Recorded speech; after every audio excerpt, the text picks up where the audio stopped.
make sure that everything gets into the chat box, and I'll make sure that we have our captions are on. Well, hello and good afternoon, everybody. It is April 24th, and today Dr. Roberts-Frank and I are presenting Chapter 8, which is Structured Reading Comprehension Interventions for Students with Reading Difficulties.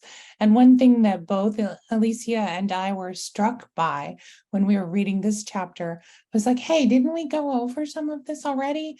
And we kind of kept checking back to see what we had covered previously and what we hadn't covered yet.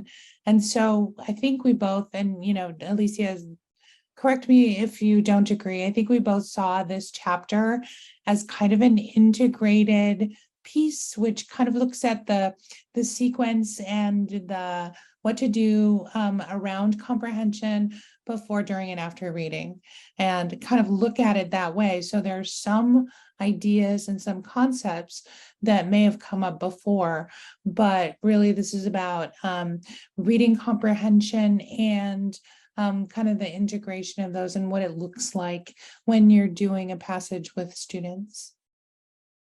Thanks. I totally agree.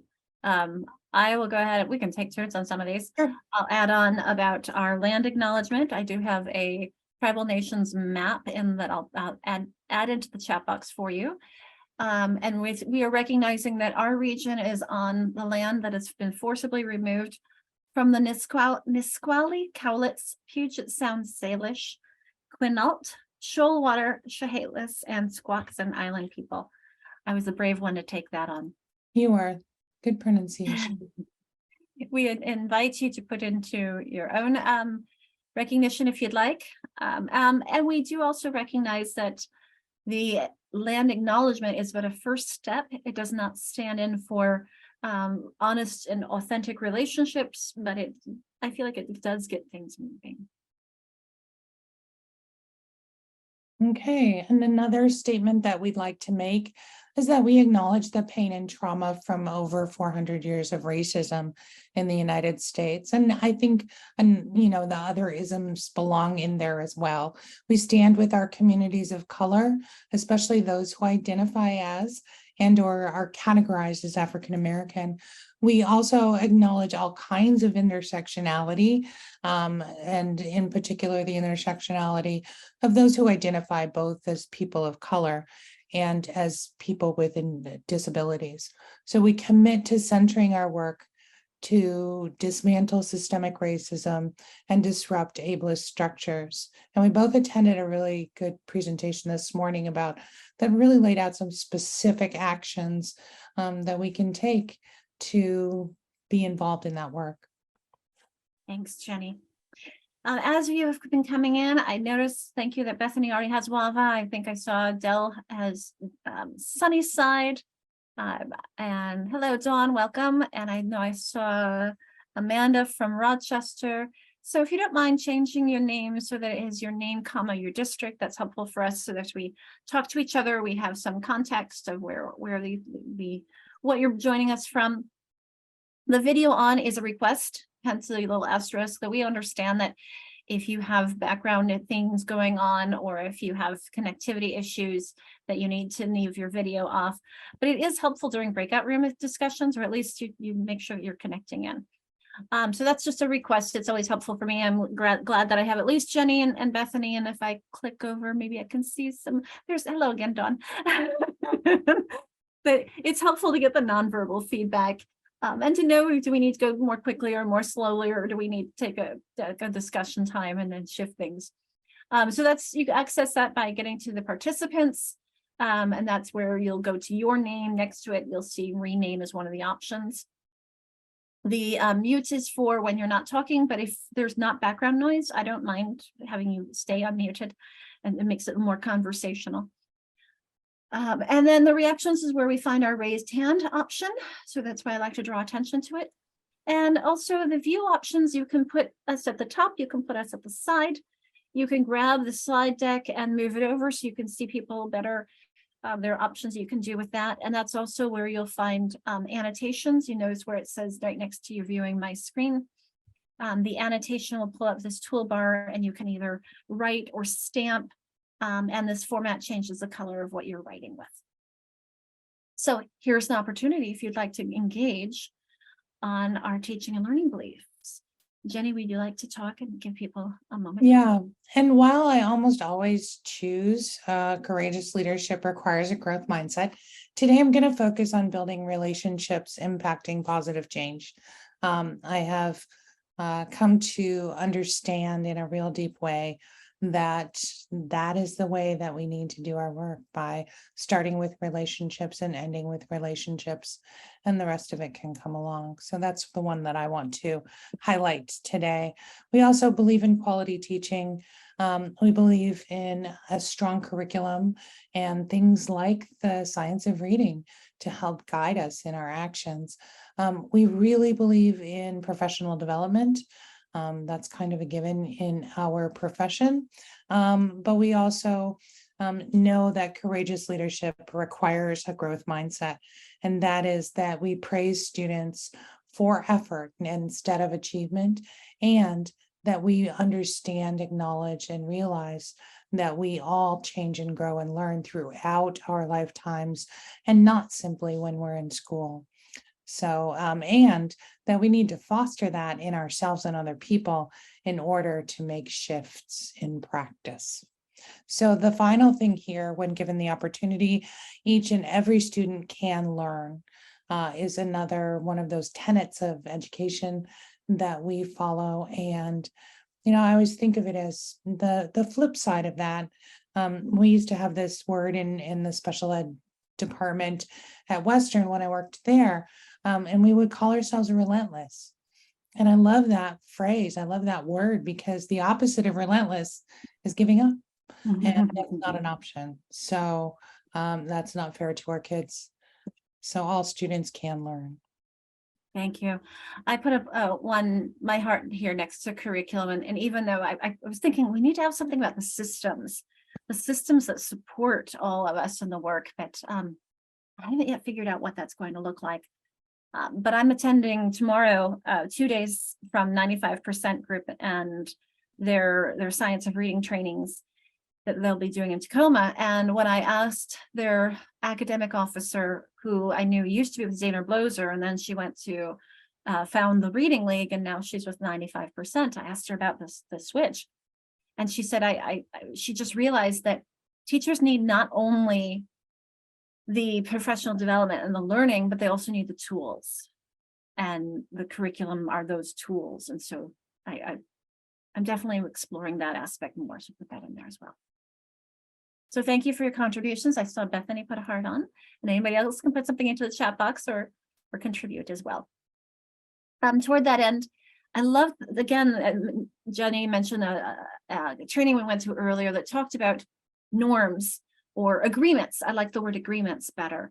And so for us, we're looking at it as an invitation, but ways that we can be working together in a way that's respectful, and that we are honoring the difficulty, and then the non-ending, probably the growth mindset piece of this work, that as we listen to each other and we speak to kind of process how are things feeling, that we what's my understanding of this, we're processing it, that we need to continue to learn and do what we can in this session together to help make sure that happens. So toward that end, I have been putting in your resource guide. I do have a Jamboard link that I'll put in right now for you. Let's see, make sure that, nope, okay, our number hasn't changed. The Jamboard is linked on your resource guide. And so there will be engaging opportunities for you. So I'm grabbing the Jamboard for you here, so that you can put your name on the map if you aren't there already. There also is the next page is about your hopes. And so here's our map. The next page, Jenny, we haven't done a question of, is there anybody new with us today? But I can't imagine. You never know. Some people might just be learning about it. So let's see if I can grab a poll that says we have anyone new. I'll just launch that while we are settling in. Looks like some people are joining us with the Jamboard. Oops, you cannot, if last thing you did was a stamp, you're gonna have to go click mouse before you could do anything else. So this Jamboard, just a quick little tour. This is for your parking lot here. And I am realizing we need to address this, and that is something that we can add to our pocket list maybe of things to do, but also I can provide some resources from Elsa Cardenas Hagen, who does a lot on that. And then frame 3 is our map to show us where everyone's joining us from. And then our hopes and goals are on the next frame. Everything else are things that we'll be talking about. Oh, key terms, we have that on the next frame as well. Just some of the things that we talked about early on.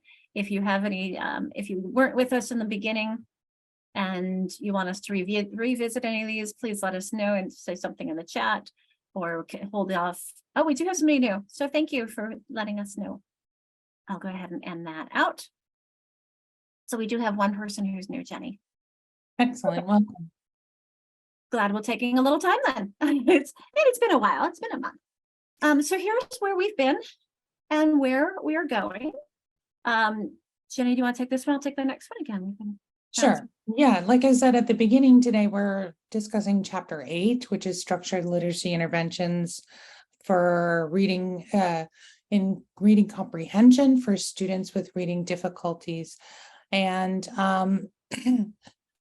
we have 2 more sessions. The next session that we'll be doing is structured literacy interventions for written expression. And we follow on the heels of last time when we talked about oral language comprehension. And there are many facets of that which are nuanced. But today is really about reading comprehension and all the myriad things we can do to engage kids and teach them about reading comprehension. And there are many specific items that we can have agency over, that we can use with our students to help them to understand what they read. And it just takes us to think ahead about it a little bit, and to plan for them. Thank you. So we'll start with our orientation and introductions, as we always do. I've already talked a little bit about the materials and the book. If you hopefully the person who just joined us actually has the book. If not, let us know. We can get you a link for that. And today we're focusing on chapter 8. Jenny, we can do a quick little introduction, although I also sometimes ask if person who's new with us today, maybe you haven't been with us at any other time. We'll just do a brief letting you know what brings us to our work, and give you the opportunity to add into the chat or the Jamboard. And for those of you who have been with us before, oh, I love how Shasta added sped teacher into her name, so that again, it gives us a little bit of an idea of what role we play in this work. So since I'm talking, I'll start and then I'll pass it to Jenny. My role at the ESD is a professional development provider under the special education department section team. I'm on the special programs team, and my focus is on dyslexia, mainly inclusive practices, retaining special education teachers. I was a special education teacher first and foremost, and then became a special education professor. I previously taught English in the Peace Corps, but that's most of my career has been in special education. Focused on dyslexia mainly in the beginning, and then working on in just all learning disabilities beyond that. Elementary, then middle, then high school. So transition is one of the areas that I do work with, but again, from the more mild, moderate perspective, I support all special ed teachers with what they need. Jenny? Yeah, my name is Dr. Jenny Parker, and I come from a general ed background, and I started off my teaching career as a kindergarten teacher in a very diverse school and classroom, and loved that work. Always had my eyes on who struggles in school for whatever reason. And I soon found out that 2 groups that are defined by their lack of proficiency are students with disabilities and multilingual learners. And that's been my focus professionally. I also taught for a couple decades at the higher ed level in a special education department. My role at the ESD is a regional manager in special programs, but most of my work, luckily now, falls under the Inclusive Practices Project. And I love inclusive practices because it has focused my career goals into the same thing. It's kind of collapsed them. And what I'm focused on is inclusion of all students and working to provide them access to the curriculum in whatever way works for them. And that's a pretty ambitious goal, but really happy to find myself at home in IPP. I also am the liaison for multilingual learners at the EST 113. Thanks, Jenny. I noticed we do have a kindergarten teacher, Carrie from Aberdeen, with us. We have a couple of people who still I'd like if you put your district with you on for us. We have a reading specialist, Emily from Olympia. We have some Diocese of Spokane, so on the other side of the state. Meade is over there as well. Hello there, Emily. A couple of Emilys. Bethany reaches everywhere with WAVA. So we've got a great stretch of this state with us. Thank you. Thanks, Jake. I'll put that in Riverside for you. Okay, I'm going to jump to our chapter 8, where we're focusing on structured reading comprehension interventions for students with reading difficulties. Now, when we were looking at this, I have to admit, as we were grappling with, is this a review of everything? It's bringing everything together, but it really is the language comprehension strand. It's not the word reading strand, which we focused on in some of the other chapters. So I'm going to let you start with Jenny, and I'm going to go ahead and then jump into, because I have an extra chapter. Yeah, so like we always do, we put in a slide listing the key concepts from the chapter. And so in this chapter, the authors were talking about an emphasis on practice rather than strategies. And what the practices should do is support students to build background knowledge, to build vocabulary, and to get those that integration of ideas across the spectrum using text. And the practices in this chapter are very practical. And I think it's actually kind of a clear chapter to me, just because of those practices.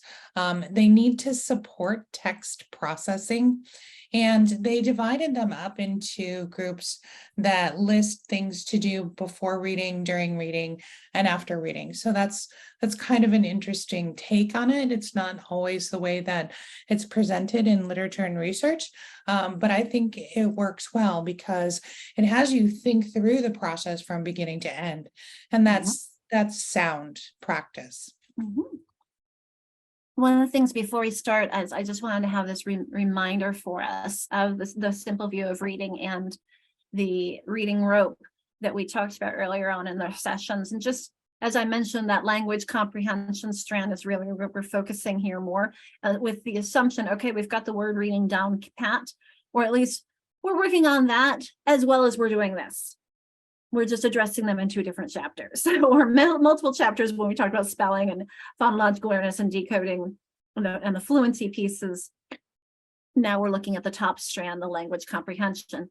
And this is actually one of the things I was going to have a reminder. Remember when we had, I think it was when Effie was with us, we said there's so much misconception of thinking that, and she and I were prompted by the video by the chapter from one of the authors, that we think that you do it in chronologic. You go, okay, you get your phonological awareness, and that leads you to decoding, which leads us to fluency, which leads us to vocabulary, which leads us to comprehension. It's like, no.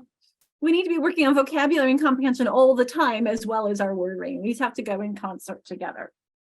That's hence the braiding of those and bringing them together.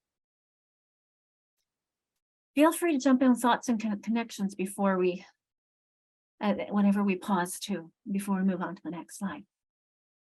Anything to add, Jenny? Anyone else? No, I always keep in mind, though, the notion of identification before production. So if you're teaching about inferences, or if you're teaching about citing text, you want to have students identify before they produce. And that's an important sequence in the instructional piece, because it's easier to identify than it is to produce.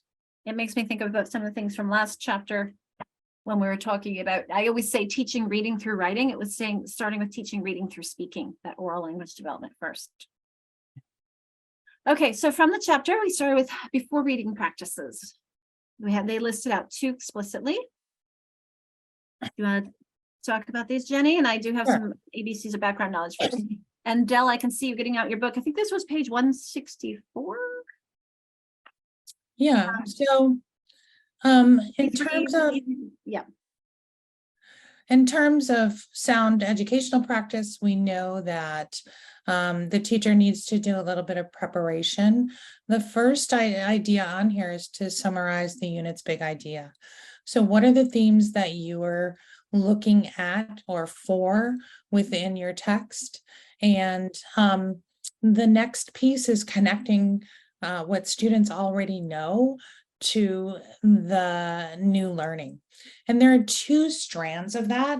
And I remember this from teaching about multilingual learners, 2 strands. One is the background knowledge that you have, and those are prerequisite skills for being successful in the lesson. So that might be something like understanding vocabulary or something like that. And then the other one is background experiences that the student has. And one thing to pay attention to is if we have experiences that are significantly different from our students, we kind of have to take that into consideration. And here's an example, using a baseball analogy to talk about something and students in the class haven't had any background or exposure to baseball, then it's not going to go over very well. So just keeping in mind both prerequisite skills and background experience. It's not to say that you can't use analogies or you can't use things that make sense to you to use, but if students don't have the background knowledge, build it for them. Show a video, have them do a listening, have them look at pictures, have them look at timelines, have them look at maps and things like that. And it's kind of fun and exciting to put these materials together for students, because that's really one of the creative parts of teaching is like, okay, well, what goes on a timeline for a 4th grader? What events in history is a 4th grader aware of? And does every 4th grader have the same knowledge of different events? And so how do I make that relevant or germane to the students who are in my class? So positioning new learning with students' prior learning, using visuals. And one of the things that is so fun, again, is putting together the materials. So like I remember doing putting together a comprehension piece on Hattie Big Sky, which is a novel that we looked at, and it took place in the 19th century. And so what we did in order to prepare students and to build their background was we took pictures, or we got pictures of clothing from the period, of food from the period, of transportation from the period, and also from the locations where the narrative took place. And so it was kind of painting a picture or providing a set for the kids so that they could experience that time period. They knew how people got around, they knew what people wore, what they ate, and sometimes why. And then one thing that's important in this chapter and in general is asking good questions, and not only questions where you can find the answer in the text, but also questions that students have to infer the answer. Maybe they'll use some of those background pieces like a map or a timeline or photographs or drawings of things that are relevant to the story and the text. Do you want to do explicit vocabulary? sure. Although, you know what, we do have another slide for that. So I will talk about in Yeah. both places. So, Yeah, but that's actually we do have a slide about background knowledge too as well. So on the vocabulary instruction, we did do a whole chapter. I think it was chapter 6 was about vocabulary. And so I found this one just a nice reminder. And I did grab a slide from that we did use in chapter 6 as well. But as I, just these 3 points that they point out on page 67, that first, what do we do? How do we provide this vocabulary instruction with that student-friendly definition, Remember, we talked about how the definitions can be helpful or not, how we can use synonyms or related words to help the kids understand those words. And then we have them draw or cut out or find an image so that they have some kind of visual representation. Then we need to have those words in context. And remember when we talked about a couple months ago, that the more different definitions and understandings of words students have, the stronger the representation and the stronger connections that they'll have. And the more likely they are to remember it. But so in this context, it may mean this, and in this context, it may mean that. I mean, Jenny mentioned the baseball example. If you're talking about a bat in baseball, it's very different than when you go to the zoo and you're talking about a bat. So in context, it has those lots. And then of course that practice, I can see here that I do, then we have the we do and the you do. Remember that always, that gradual release of responsibility. So I did add the page numbers for us. If you're looking, I saw Dell getting his book up to look, but just some pieces that I highlighted. And when you go into breakout rooms later on, add on what we missed. That was actually something that we ask you to add on. that we do on this page when we look at the whole chapter. We forgot to add on. What is something that stood out to you that is a highlight that we didn't notice? So at any point in time when we're looking at these, please add that on. So add it into the chat box, unmute, call it out, because we can have a whole group, not just the small group conversations. But when we get back to the before reading, one of the things that I wanted to add on was from Nancy Hennessy's Reading Comprehension Blueprint, which I am considering doing a book study for next year, because there's so much in that one, is looking at what she calls the ABCs of background knowledge. What do we can do with our kids to activate and assess their background knowledge, whether or not they have the background knowledge they need to understand this? So when it came to the baseball study, do I know whether or not they know about this enough? I mean, Jenny, you gave a great example of how to check to see whether or not they know what we're talking about before going into it, how to activate it if they do, how to build it if they don't. And so while I'm talking about this, feel free to stamp or annotate or add to the chat box. Which of these do you do? Which of these, or you can also stamp a question mark too, if there's something that you've never heard of before. Like I did this recently when someone said, I need to know more about an anticipation guide.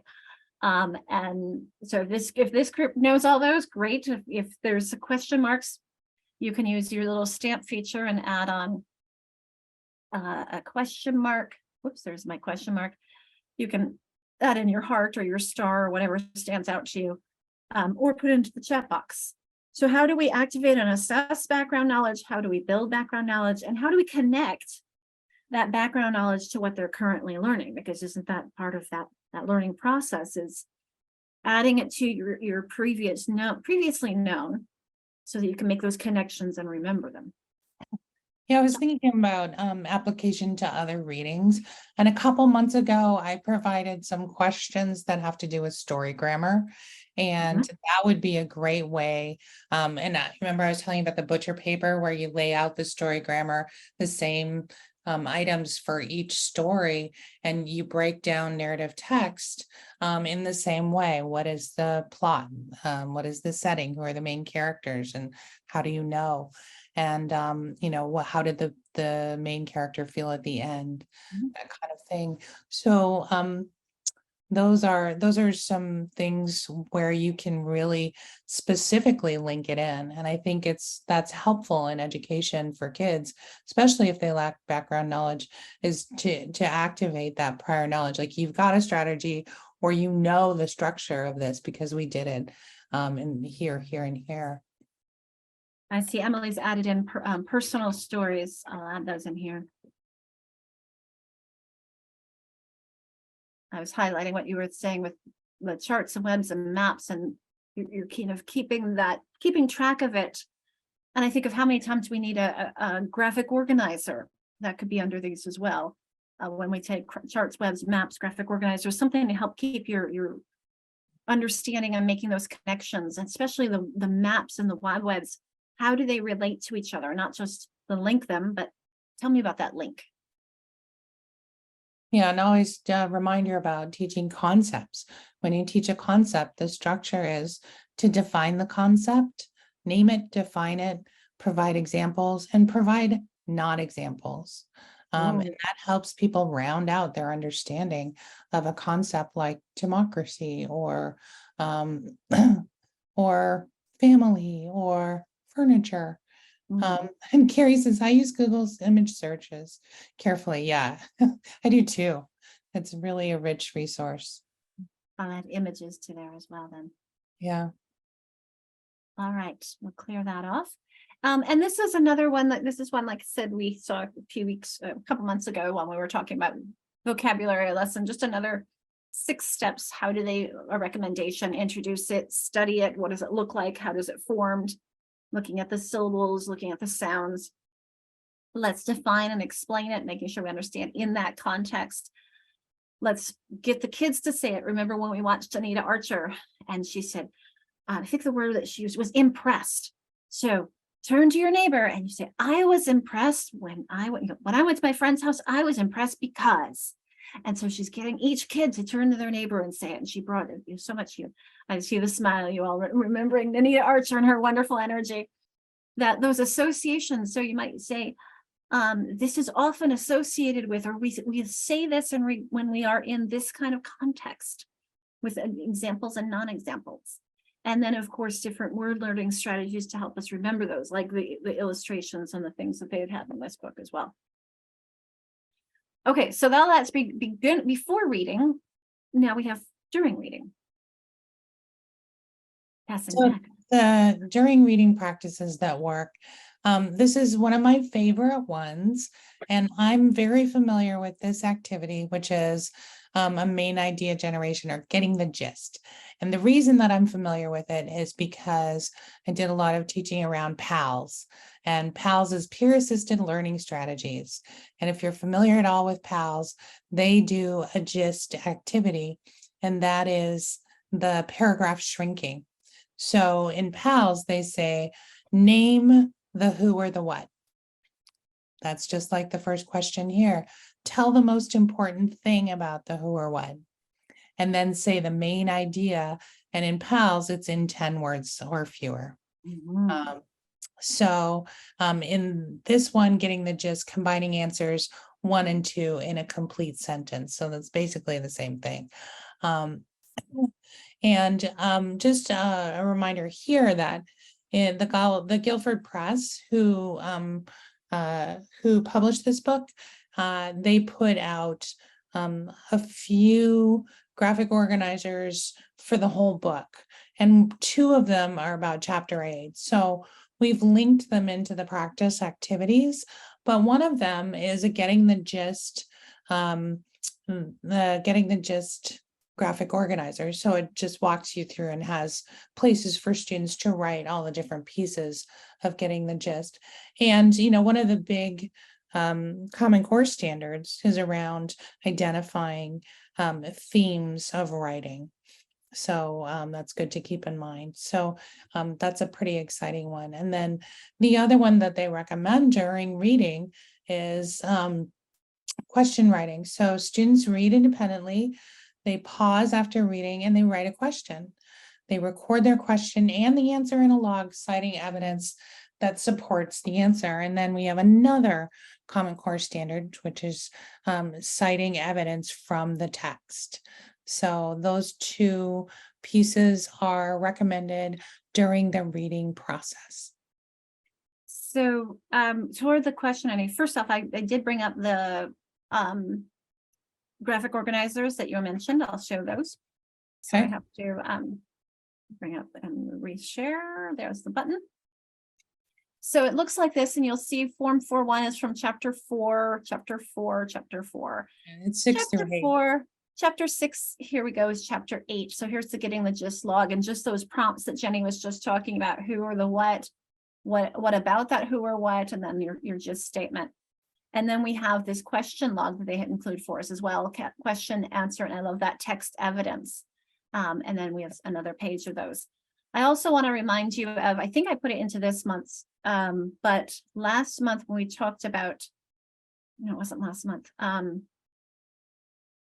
I know okay, that was for a different class. I was bringing that in.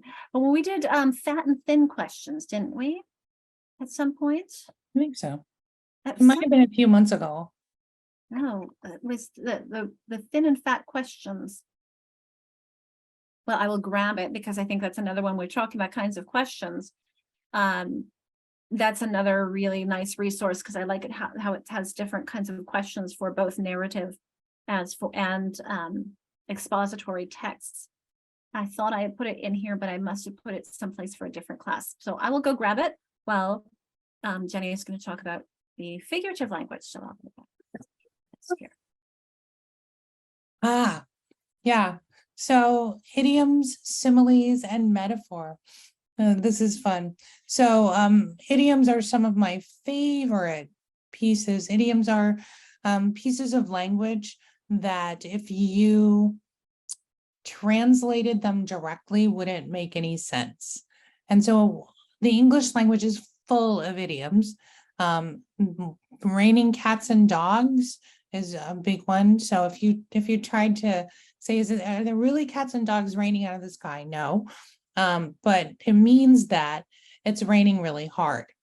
And so a lot of times it's hard to describe an idiom without using another idiom because there are lots of idioms for death, for pushing up daisies, 6 feet under, things like that.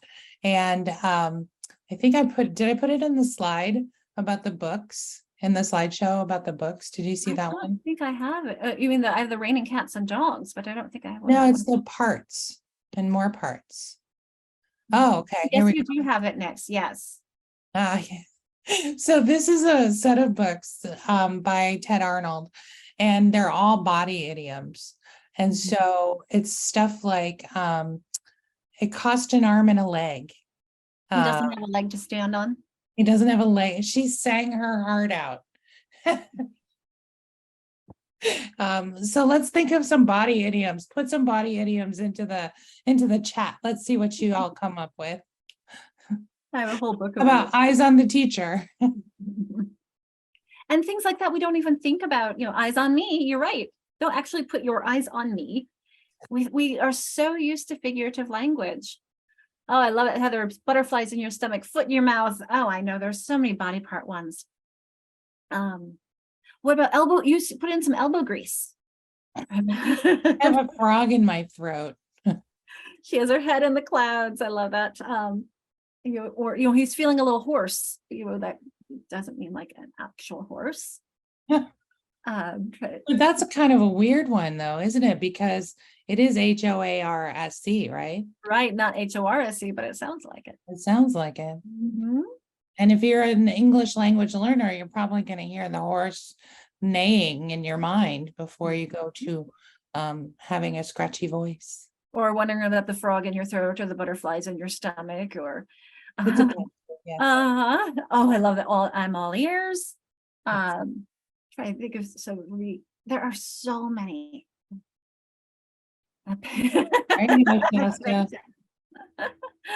So those are some fun ones. These are the ones that I put on. Oh, so tell me more. I'm all ears. We're all in the same boat. It's raining cats and dogs. I do have a few idiom resources here. I'll put in the chat box. These are all in the resource guide. Oh, that's right, Dell. I forgot about that one. It was just on the tip of my tongue. Isn't really. And so the notion behind what do we do when we come across idioms? And I used to ask future teachers, and some of them would say, look, we should not teach them. No, it's right. We should avoid them altogether.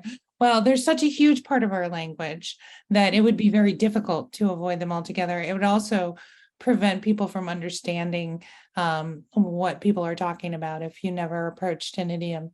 So idioms are lovely figurative language, and they're just an awful lot of fun. And what's really fun too is to see if there are the same idioms in different languages. Yeah. Sometimes there are, and sometimes they're wildly different and really funny.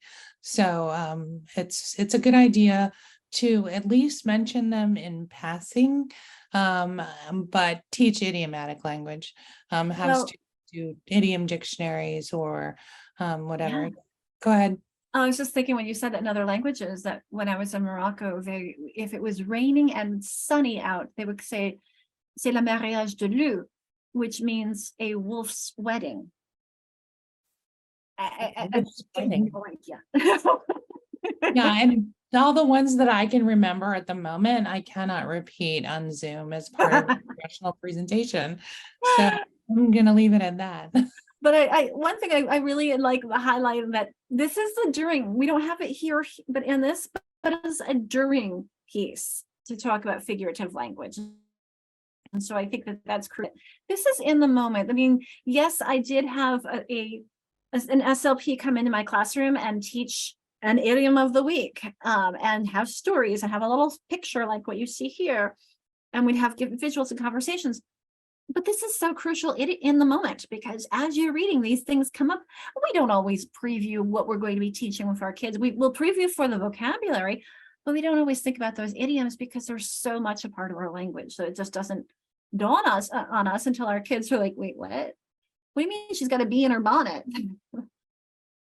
All right, so we've got just one more slide before we're going to get into breakout rooms. And these, go Before ahead. I get to after, I did find the questioning piece. So Okay. I'll illustrate that before we get to this. So I brought it up and it is now in our folder. So our resource guide, it's this thick and thin questions under chapter 8. And I just think these are great and I'll show you why. So you see the skinny questions have simple answers, and then the fat questions require long answers. So if you click down here, I'm going to go down to we have blue is the fiction, and then green is nonfiction. So you can see they've got character, setting. So these would be cards you could print up. So on one side would say that we would show this, and then on the other side, back to back, is let's ask about the plot, the character, the central theme, the setting. So these are the who, did what, where, or when, and why. And then we have the same under nonfiction here. Who, did what, where, when, or why, but we've got some different questions. What are the events? What are the main central ideas? What's the setting? What's the subject? Okay, that takes us to now after the reading. I'll pass it back. All right. So once we're done with our reading passage, hopefully students have understood what we've read, but now we want to transfer it to from short-term memory to long-term memory. So what we want to do is we want to take those new vocabulary words and we want to be able to use them in novel situations. And so when we're talking about vocabulary words that have been presented as part of a reading piece, we have students interact around the vocabulary. And that's really the best way for them to get to put it into their personal lexicon. So you have a partner A, a partner B, and the prompts, and this, you can see this in all kinds of literacy questions and things, and the connection, the me connection. I remember seeing that on my daughter's papers, like, how does this piece of literature connect with my own life? So one of the prompts is one that relates to the students' lives, and another one relates to the passage.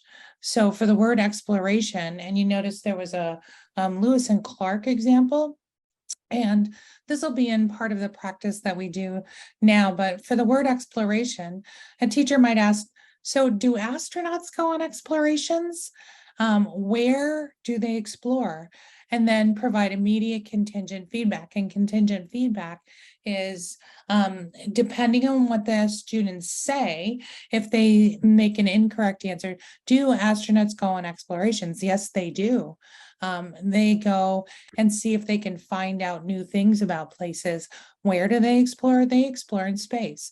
And so depending on what the student says, we give contingent feedback. So if they're correct, we positively reinforce them. And if they're incorrect, we provide corrective feedback right away. And so this is the one that has to do with the students' lives. And this is the one that has to do with the passage because if you'll remember, the passage, and you're going to be working with this passage pretty soon, is about the exploration of Lewis and Clark. So here's the second question. What explorations of the American West have we learned about in this unit? And so that's the application or the immediate use of new vocabulary. And when I do vocabulary, I always have students repeat the vocabulary a number of times. So I'll say it to your elbow, explorations. Say it to the ceiling, explorations. Whisper it, explorations. Say it loudly, explorations. And so they're saying it a whole number of times. And then, you can say it to the person on your left, say it to the person on your right, say it to your bubbly water can. Oops, there's my bubbly water can. Whoa, that's weird with the background. Okay, so you're saying it to everybody. You say it to your pets, to your your bookshelf, whatever, but having them repeat it a number of times.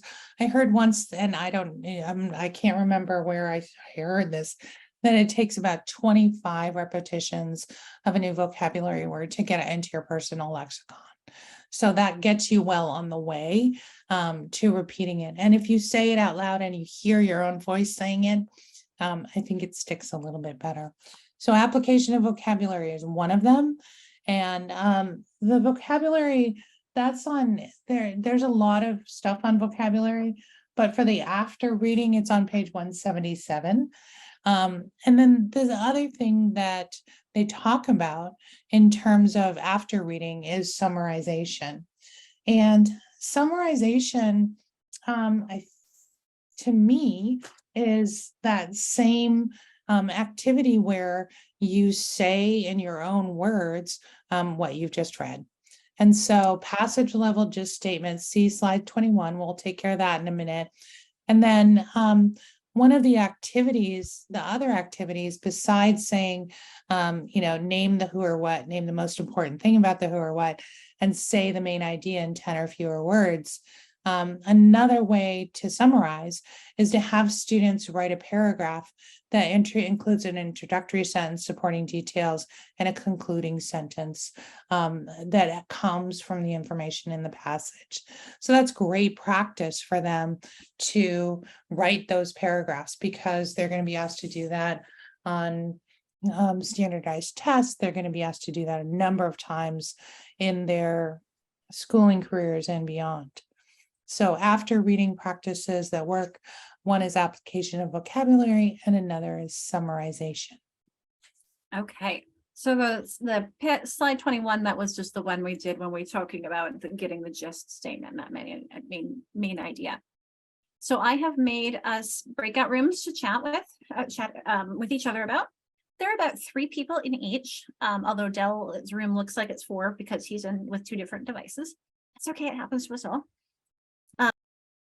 How difficult it was or the benefit of background knowledge and using virtual field trips that we might forget about. So thank you, Emily, for bringing that to our attention, particularly for places where, some of our school districts in our region are 2 hours away from I-5 out in the middle of, it seems nowhere, but beautiful mountains, but nonetheless harder to, Amanda, you know where I'm talking about, way out there in White Pass or way up in Taholah.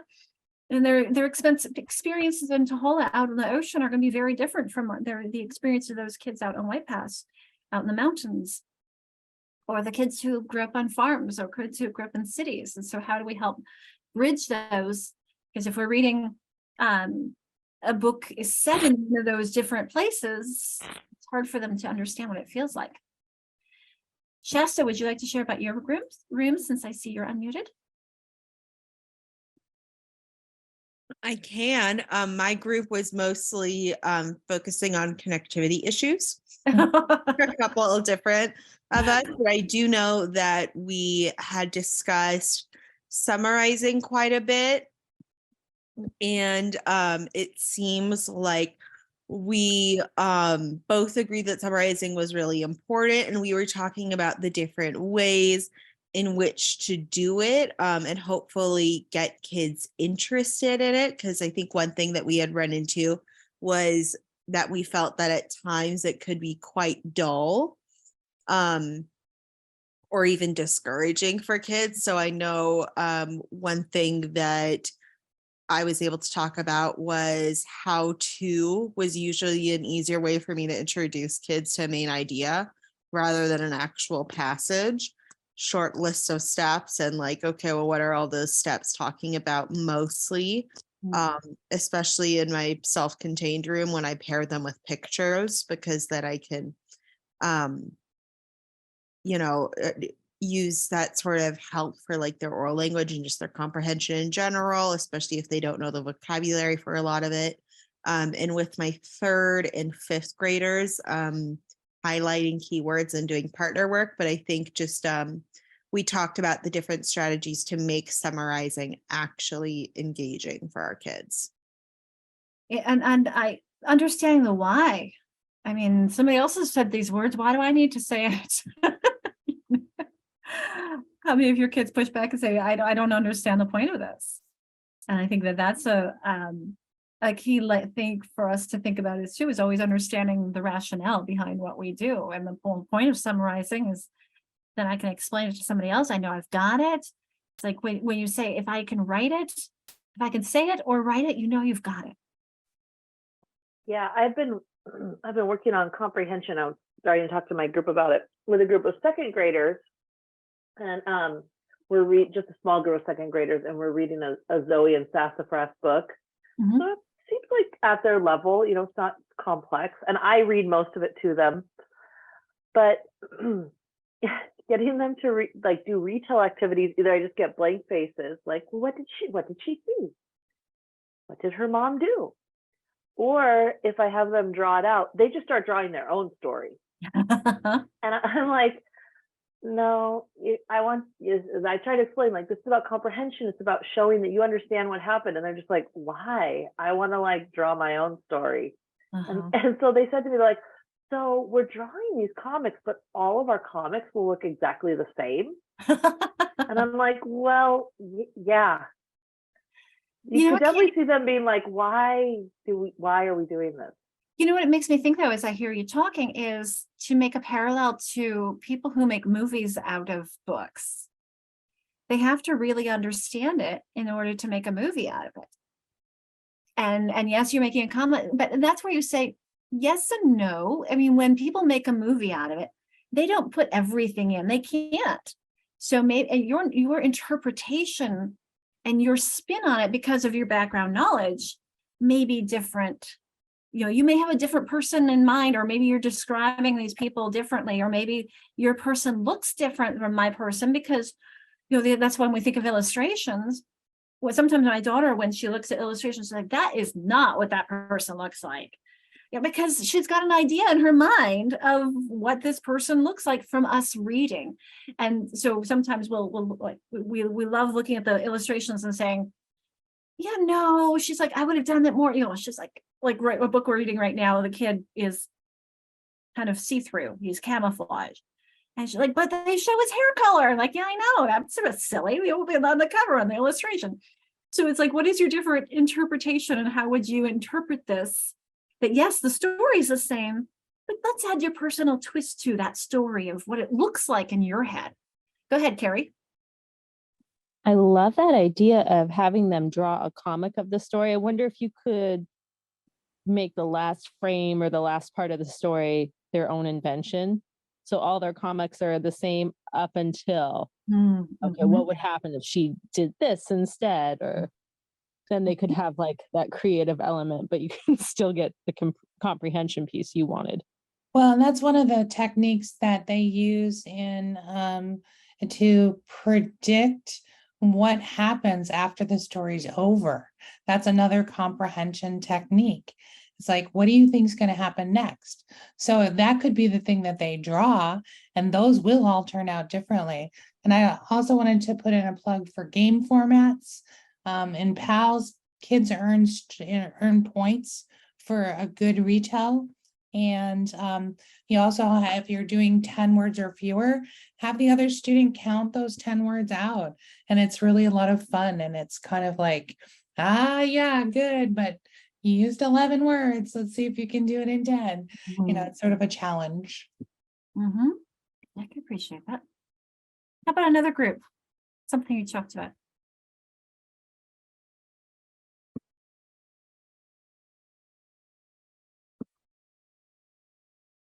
Someone in our group has to talk about in-text citation. But I wasn't the main, Bethany. Mhm. I wasn't the main part of that conversation, but they had a long conversation about in-text citation. Bethany, you Well- want to elaborate? I will, yes. So I teach English 10 and British and World Literature with seniors. And we were talking about evidence. And, you know, the evidence, whenever you're at this grade level, has to have that in-text citation. And we specify that it needs to be direct evidence from the text. So we really would rather it not be paraphrased. A lot of the papers are more like research papers. And it's interesting how, so first semester we do Pride and Prejudice, second semester we do 1984, and we'll have these great discussions. They get really into the stories, they love them.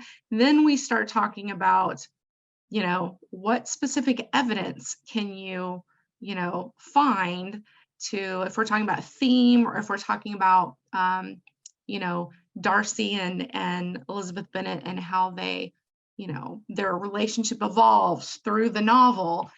Where's our evidence? And then it becomes so difficult when the word evidence comes up. And we were having that discussion, and the other teachers in the room were, you know, just discussing, like, at what point do we start practicing with them, with How finding young. that textual evidence. And then I know the in-text citation is something that comes later, and really for our seniors, that's the final thing that we want to see, is that they can have their evidence and they can properly cite it, you know, in their papers. No, So Bethany, that's as I kind of hear you, I'm thinking, what about using the word proof rather than evidence? Prove it. Show it to Yeah. me. Show me in the text where it says that. And you can do that even with littles. As Yeah. you And know, I mean, I was thinking about, you know, I know in middle school we had those discussions. We didn't expect there to be we didn't expect it to be cited at middle school. But, you know, when we're talking about theme is because it's such a big universal, you know, lesson or overarching concept for the story. You really have to go back and be an investigator and find the evidence, find the proof of that theme. prove your point. right. How many kids love to argue? And when you say theme being so big, you're right. I think about when I was in college. I was a transfer student. I had done some community college first, and I was taking a 100 level course on lit where we read Frankenstein. Oh, yeah. And I wanted to argue with the professor because he said the whole point, the whole theme of Frankenstein was don't dabble in God's domain. And I said, no, it's not. It's take responsibility for your actions. And he would not hear it. He would not entertain it. He would not hear it. Well, I But think it was that's like important too, that there are But, so well- many different themes. There's not just Yeah. one theme, right? there's more to the story though. So it was either a year, like a semester, or a year later, I took a 500 level or 400 or 500 level course with him. It must have been 400. And we read Frankenstein again. And when I brought up my thing, he loved it. He ate it up. Same professor. And when I said, why could we have this conversation now, but we couldn't in that other class? He said, because we were with freshmen, that would have been way too, Oh, interesting. So how many different layers of the onion are we really ready to peel back? And that, I guess, goes with your kids. You think about different ways of understanding this text, a surface, and this goes back to our thick and thin question. Is it a surface question, or how many layers? Let's keep digging into, you know, which is it an obvious theme, or is it a more subtle theme that we dig into? Carrie, also back to both Carrie and Katie, when you're mentioning the comics, it made me think of the graphic organizer I used to use when I was teaching high school special ed, but very similar. You could adapt this for anything. Is after reading something, and particularly if it's something without any illustrations, this graphic organizer had boxes, and then it had next to it lines And I think there was maybe 3 boxes per page within the lines next to it. So they were fairly big. And so after reading the passage, or maybe in your case, if you're younger, is listening to the passage, we would stop and they would draw a picture that represented what they heard. And then they would put a caption for their picture. So connecting it to what they had heard as well. That's how I like that. Okay, anything else that you'd like to share before we get into our practice time and keying that up? Have you all had good conversations with each other? Okay, we do have some practice things. So there are 2 things. I put in one on vocabulary, and Jenny has put one on I think it was on comprehension that came from the book. So I'll key mine up, and then Jenny can key hers up as well. So mine is on vocabulary teaching. It looks like this, but it's not clickable. But all of these links I'm going to put into the chat box for you right now are also in your resource guides. So I'm going to put this into one chat thing. Hopefully you can grab the whole thing. If not, I'm going to go for anybody who hasn't gotten the resource guide. I'll grab that again. And for this one, we just want you to kind of explore them and jigsaw it. Everyone in your group, pick a different one to open up and look at, and then come back to your group to talk to each other and share and explore. What are your thoughts on this tool for building your students' vocabulary knowledge? So you'll see some of them are applicable for before reading, some are during, some are after. And I will go grab again our resource guide. So here's what it looks like. So these are all under the vocabulary strategies section. I'll link that up and then put the link in there for you. So Jenny, do you want me to go to the Jamboard or stay here to Stay here. And would you mind terribly? I don't know where I put the practice activities, so. It's right here. Okay, you got it? It's the second. In fact, while they're in there, I'll make sure I get the link to the slide deck too. I don't have that in yet. So Okay, so we'll open up this practice activities. So this practice activities starts off with a passage from the book it's called American Explorers. And this is what they were talking about the whole time at the end of the chapter. And so if we scroll down, Alicia, just a little bit, here is the activity. And so one is to develop background knowledge. So taking the Lewis and Clark expedition, each of you go and find on the internet. If you use Google Images, great. If you use Wikipedia, great. Find a map or a video or a timeline or an artifact or a piece of clothing or what they ate or something to help build background knowledge and see what you come up with. If you get lost or if you're not sure what to do, I put page numbers where you can find the reference to what Spear Swirling as an editor, what the authors intended. And you can make a copy of this, or you can put it into a separate document. There are 4 sections. One is background knowledge, one is vocabulary instruction, and in the practice activities, they asked us to have you work with the word territory. And there's also one for explanation. The secret is that there are examples in the book, and they're for territory and exploration. So you can go back and check and see how you did compared to how the authors did. You can also select a different term if you want to. And then the third thing here is to prepare a gist statement for sections 3, 4, and 5.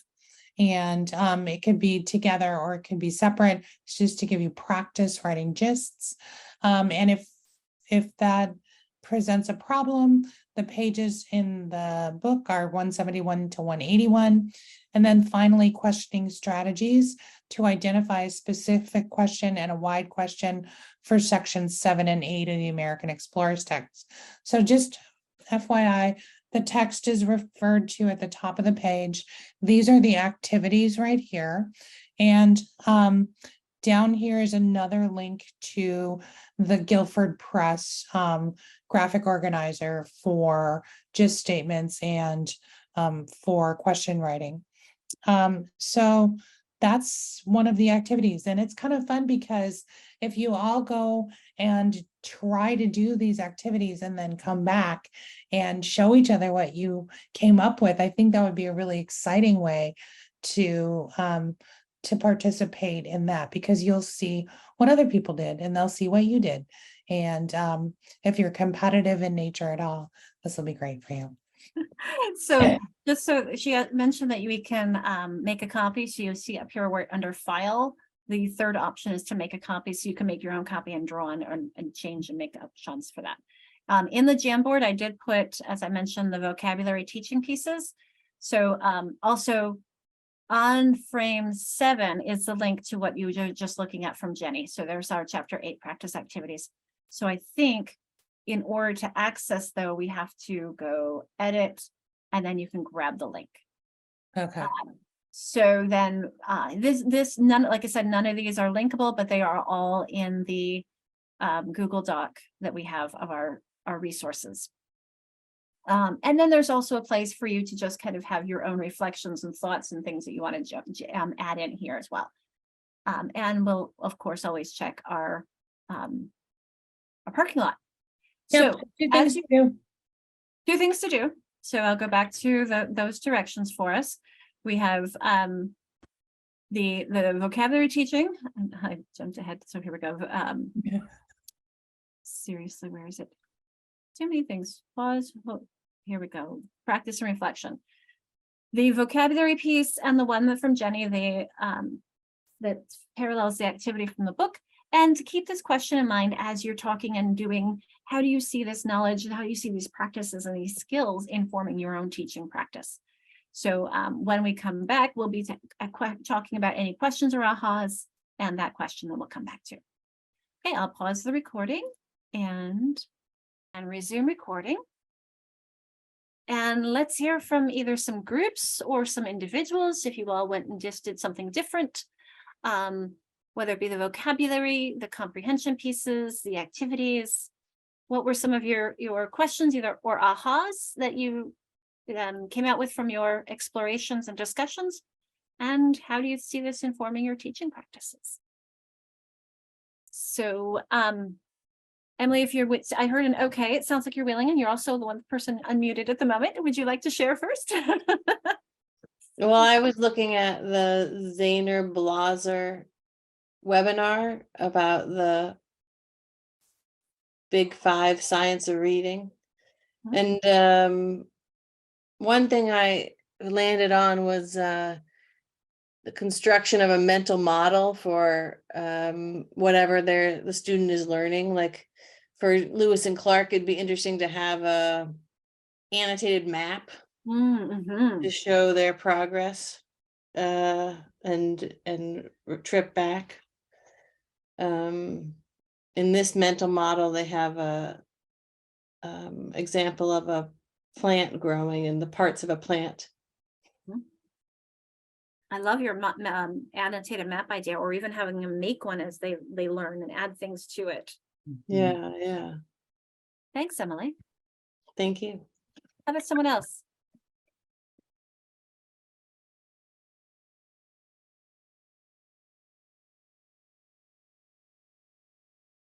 So I'm teaching the shades of meaning this week to my 3rd grade resource students. So I read the semantic gradient one. And I'm really glad that I read that before I really do the deep dive in tomorrow, because if you look at the line that it shows there, it has the opposite. And then the ways that you go from one to the next. So like on their fast and slow. Yeah, it went from like where you go from like 5 antonyms and 5 synonyms from one word, and then you create a gradient off of that. Whereas what I've seen a lot of teachers do, and what I was planning on doing, was creating a temperature model. Where you like show it getting hotter or colder, and we were going to do like annoyed, frustrated, you Mhm. know, mad, furious. Or today we were looking at different ways of throwing a ball. We were doing hurl and toss and stuff like that. But I think having the opposite in there is very valuable. Having both sides, like cold and hot versus, or fast and slow like they have here. So I appreciate that. I like that there's a little bit of a video too as well, and some other supports for it. Well, and one of the things in there that I thought was nice for some of the people that teach older grades in our group was that they had a 6th, 7th, and 8th grade resource so that they could apply it to that. And then they also applied it to like 2nd grade, which was nice. Thank you, Shasta. I appreciate the sharing. How about someone else?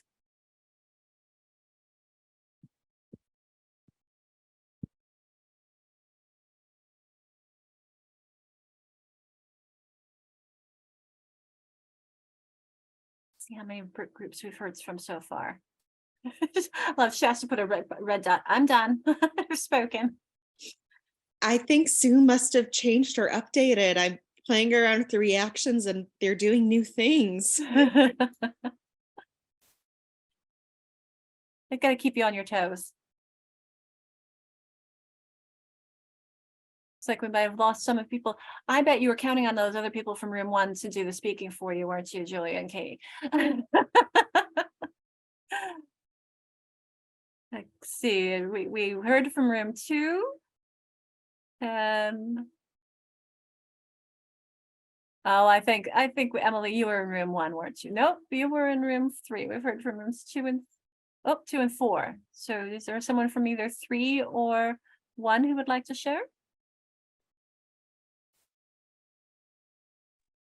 I don't know which room I was Doesn't- in. We just worked on the worksheet, and I thought the questioning strategies was something that I could be better about implementing. I like the differences between the specific question and the wide question. Essentially, the specific question is a fact, right? So the example was, how long did Lewis and Clark's journey last? And we came up with what was the name of the woman, Native American, that helped them on their journey. Mhm. And then our wide question was, how is traveling easier today than it was when Lewis and Clark made the journey? I bet that could be some interesting answers there. I like how they talk about those wide questions. You need information from multiple places in the text. That's useful. Thank you, Emily. We have one more share that someone would like to. Something else you explored? Or if you had a discussion about how you see it informing your practices?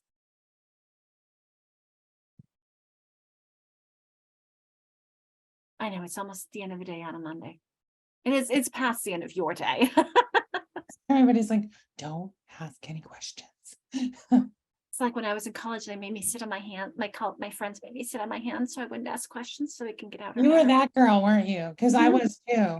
They'd also give me cookies so that I would be eating cookies instead of asking questions. They had all kinds of strategies. Oh yeah.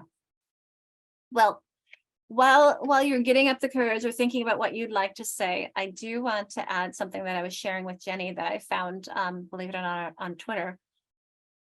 I think it's this one. I've got too many things up already. Nope, that's the book. Oh, here it is. So that's the book that we had. It's called Sortagories, and this is their opportunity to try it. So I'll put it in the chat box so you can try it. And this kind of goes along with in one of our previous months when we were talking about phrase building. So I'm just going to do a quick little intro of it for us. Sortagories. Unfortunately, it's not free, but it's interesting, and we can maybe adapt it or make our own, or it's food for thought. So the Level A. phrase building one. Phrase building. So First, an important question. Dogs or cats? now it's only an important question because they will use that animal in their examples. So if there's anybody who has a preference, Jenny chose cats, so I'll choose. Arf. Build on Pam's soft quilt. So I thought that was an interesting listening comparison between on and in.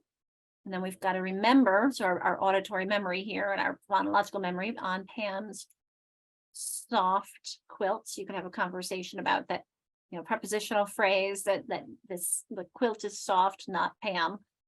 So we'll submit that. And What question does this phrase answer in the following sentence?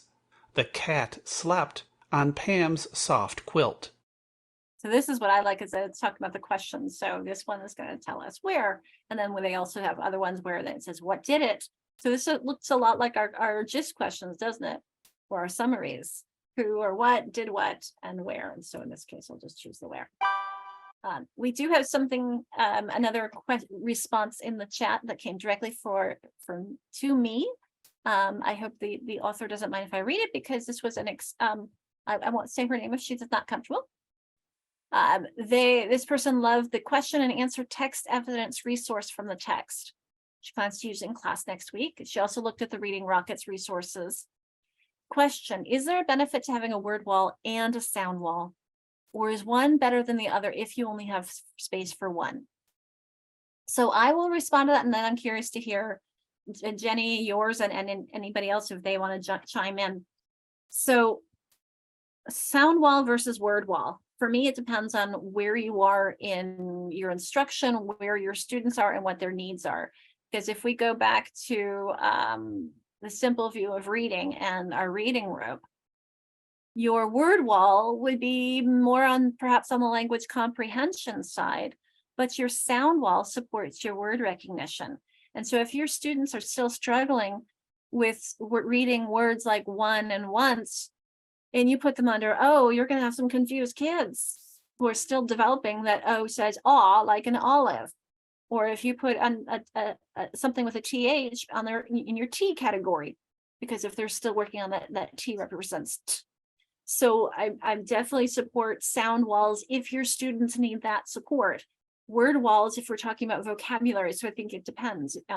If you can have both, I would definitely do so for different purposes.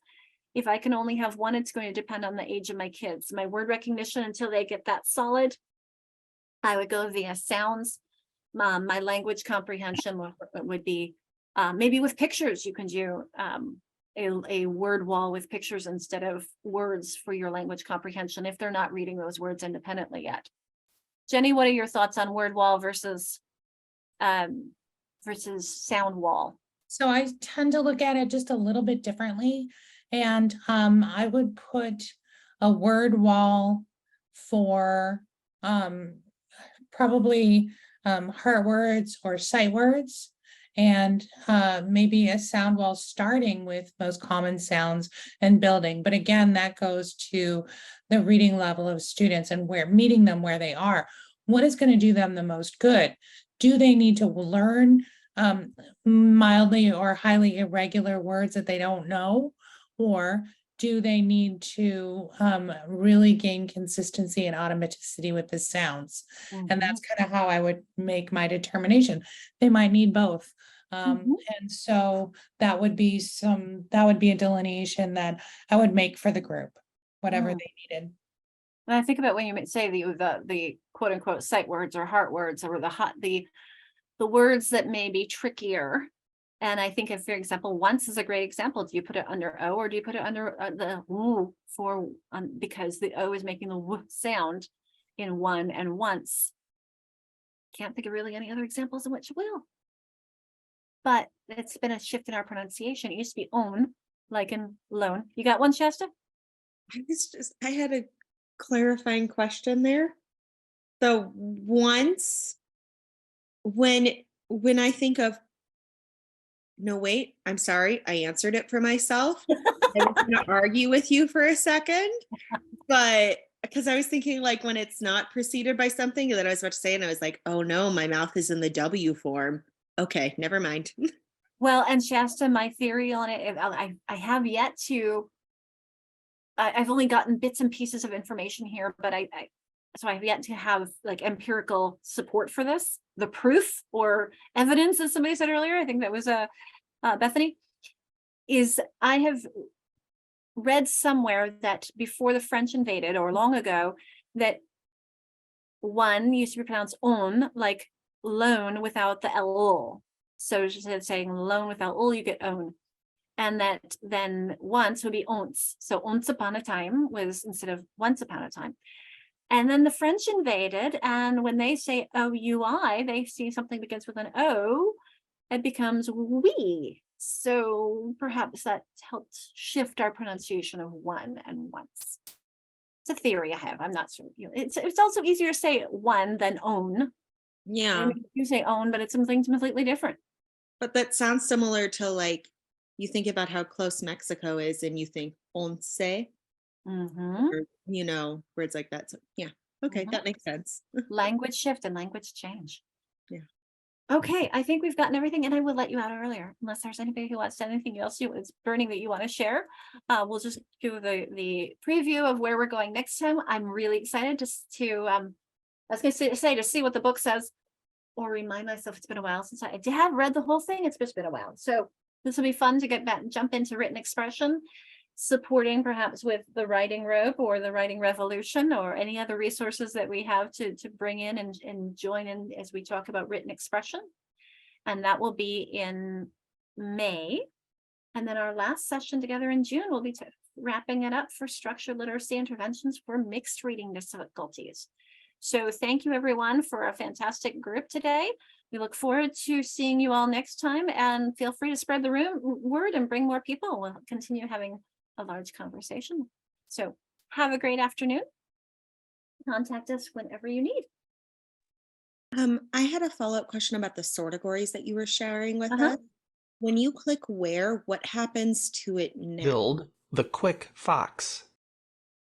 So, okay, let's, you mean if you get it wrong? No. Like if you build it and then it takes you to those questions at the end. It's gonna happen. I'm still learning it. It's something I just discovered. I said, oh, this is fun. What question does this phrase answer in the following sentence? Oh, okay. Quick So it doesn't fox dive. caught the mouse. So in Okay. this case, the quick fox caught the mouse. So that one's going to be what did it? But is there any way to, because I know our SLP with some of my students in my, I hate saying self-contained room, but that's essentially what it is. Reality? Yeah. Mm-hmm. But in my self-contained classroom, she's working on who, what, where, when, why. And Mm-hmm. I would hate to do what did it or did what or something like that. Do you know if it has something where you can take the what out or just limit it to like 2 questions? Oh, that's a good question. I don't know, because like I said, I just got discovered at this product on Twitter. Yeah. But I also think that you could do that with your own word cards. You could create your own version of this. I totally could. I'm at the point where I'm like, I am spending enough of my own time doing this. I would rather. Of course. Yes.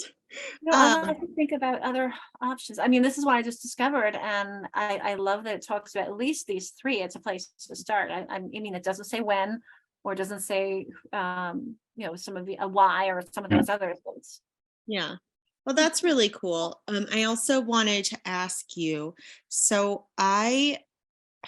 do you have time for me to go over with you like my schedule of what I teach my kids in 30 minutes and to get feedback on it? Sure, I have a couple minutes, I think. Take like, Jenny?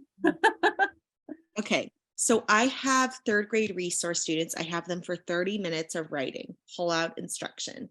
It's just me. I have 8 of them. And it's going to be 2 boys with comprehension issues, 2 girls with spelling difficulties, and then 2 girls with severe writing difficulties that are really at that, beginning kindergarten level. And then the rest of them are like, kind of like first grade, and then one's like they're at third grade reading level, but they just can't understand what they're reading. So Mhm. I teach all of them in writing at one time. Now I am currently, so like today on my schedule, I did a homograph riddle to go over multiple meanings for my students with reading comprehension difficulties. And then I intentionally put a grammar mistake in there every time to make sure everyone's able to get something out of it. Mhm. Then I did OU versus OW. Mhm. Mhm. And we went over that they make the owl sound because my girls that were really, really high in terms of all these other things, like they can write opinion essays, they can do all this amazing sort of stuff, which their teachers aren't able to do with them because I have to have them on my own time. And so I'm doing that with them, the OU versus OW, because they're struggling with that spelling. But then I'm also figuring if I do their spelling, I can still use the same lesson to enhance my other little kindergarten readers' reading level. Mhm. So, it can be spelling for them, reading for my other girls. Then I went into like, commas separate lists. And then I went into like a writing assessment where I just did a natural writing assessment of all the kids, like, to a prompt, then you do 3 minutes. Mhm. Mhm. And I was talking with my like mentor teacher. I was like, so how do I accommodate more of their needs? Because they're so different. And there's, and with math before I've gone over and I've split them up into a bunch of mini groups and I've gone like a bobblehead from one to the next. Mhm. But I think writing needed more intensive Mhm. stuff, especially because there isn't always the same level of manipulatives there. But I was wondering if you'd seen any sort of strategies there that have been really successful. I also am in charge of all their essay writing, teaching them all their essay writing. Because she So- was just like, I think you just need another para. Well, I think Well, you also need to be doing as much writing as possible. And I mean, one, getting them writing, getting them writing, getting them writing. yeah. But two, so some of the kids are going to be copying and some of the kids are going to be doing a lot more with that writing. But two is when you're doing, for example, if you're doing decoding practice, you can have a variety of words on the wall where this one's appropriate for Shasta and this one's appropriate for Emily and this one's appropriate from Jenny. And Shasta's word may be too high for Jenny, but Jenny's getting exposed to that stretch.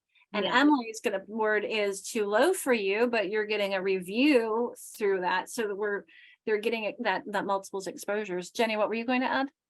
so. I really like that you're doing progress monitoring, 1 minute think, 3 minute write. So the way that you find out, like, how do you analyze those reading passages? So one of the things, if you go to interventioncentral.com, you'll see 1 minute think, 3 minute write as a progress monitor for the writing practice. And you can do everybody's progress. What they count are correct word sequences, correct words written, and then one other thing, and I'm trying to remember what it is right now, but if you took Words, we do that one. Okay, good.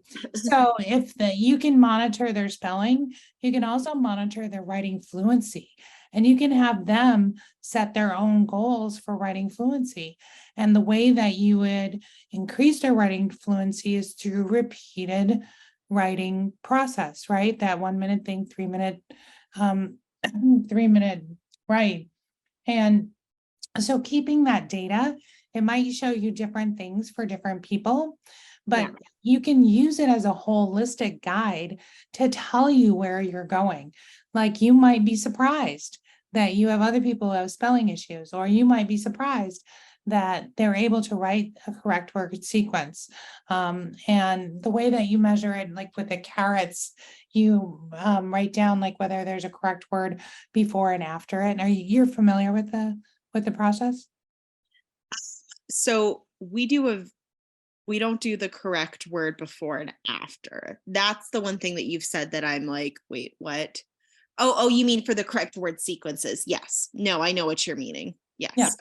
And so that can be something that you work on, and you might teach like prepositional phrases. And I don't, do you have multilingual learners in your group? Okay, well, there's a great strategy for writing a complete sentence that is geared towards multilingual learners. And it comes from GLAD Strategies, and it's where you brainstorm parts of speech. And it's really cool because it teaches them also parts of speech. And I had to teach my college students this every single class because they didn't know what the parts of speech were because people don't teach it. So we would go through, we'd brainstorm adjectives. The teacher gives a plural noun. So I would say third graders, right? Third graders are so blank. And then you do adjectives in one sentence, right? Or one column, and you do them in pink or red and you color code everything. And then you brainstorm, what do third graders do? And there's your action words. They jump, they skip, they read, they play, they laugh, they cry. Now, prepositional phrases, and those answer the question, when, where, and with whom do they do the things they do? And I write prepositional phrases in purple. And then what you can do is give them a sentence stem with nothing but colors and have them write complete sentences with the chart that you have. You can add to it. You can ask questions like, is this really a prepositional phrase of position, right? Or and have them look it up. And it's kind of like this whole inquiry process. Super fun, super cool, and everybody's going to get something out of it. So I'm sorry, you said with nothing but color, and I know Alicia, you probably have to go. So No, that's okay. I'm trying to figure out what time I need to leave to get to Tacoma. I was always expecting someone asked me to be there for dinners, but then she never responded. So I think I'll eat here and then go. So I'm in a hurry. I don't know. So in this GLAD strategy, what you do is you have like a list. Oh God, you have a list of the words, and you get sticky notes, and you put 3 adjectives, 1 plural noun, 1 verb, and 1 prepositional phrase. And then you sing the song, Farmer in the Dell. So you got brave, strong, agile, brave, strong, agile, brave, strong, agile, third graders jump on the table. And since you have all these brainstorms of these different parts of speech, all you have to do is move the stickies around to make different sentences. And it's really cool. And I've done it with kindergartners up to the high schoolers. And I've taught people to do it with kindergartners up to high schoolers. And it's worked pretty much for all of them. So it's a lot of fun, and it's pretty well structured so that its scaffolds are in place, but you don't need it to be scaffolded for everybody in the same way. Is there like a key phrase for this that if I YouTube search it, I can see people doing examples of this? Sentence pattern chart. Sentence pattern chart. GLAD. GLAD. Yeah, I looked into GLAD training before. That is expensive. But it's such good professional development. It's like the best that I've ever attended. So if you can get somebody to pay for it for you, go. Because it's awesome. Will do. All right. Well, thank you so much. I really appreciate it. You're welcome, Shasta. Thanks. Take care. Bye. Jenny, I wanted to share that. So my phone rang and then I got texts. I got a text from Tanya that was very sweet. She said, it was nice being in the virtual space with you today, even though I suspect the outcome might have been disappointing for you. And I said, you're sweet. I was just a bit confused and worried that I was annoying you. I think that she wrote this as I was writing. She said, as always, happy to get together and chat through next steps to make sure you have confidence that we are taking action in support of students, families, and best practices. How lovely. What a nice woman. Oh, she goes on, appreciate you and your expertise so much. And I was just, you don't need anything else. That's what you want to do is you want to take that one and carry it with you for the next 6 months if you have to, you know? Yes. Well, and then That's I said, the head of freaking special ed for our state, girl. yes, I know. And well, and then When I said, oh, thank you, she said, or this must be responding to the annoying piece. She said, not at all. I just want to find a way for us to move forward, and I'm hopeful that our efforts might be better put to use at designing a more comprehensive joint resource. How about that? Yeah. Well, you can't ask for better than that, I don't think. Yeah, no, I appreciate that very much, because I was feeling like,